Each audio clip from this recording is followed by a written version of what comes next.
Sebuah rumah pembuat mebel di Jalan Arif Rahman Hakim, Makassar ludes dilalap si jago merah. Api yang merambat ke bangunan di sebelahnya mengakibatkan 4 rumah warga juga turut terbakar. Di pemukiman padat penduduk ini menjadi peristiwa kesekian kalinya di kota Makassar. Api diduga bermula dari salah satu rumah warga bernama Damang yang dengan cepat merembet ke bangunan lainnya. 18 unit mobil pemadam kebakaran dikerahkan untuk memadamkan api. Warga juga bergotong royong membantu proses pemadaman dengan menggunakan peralatan seadanya. Api baru dapat dipadamkan 1 jam kemudian.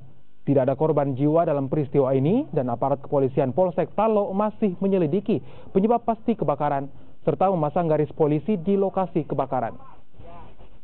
Setelah aman baru kita masuk. Itu rumah apa yang terbakar?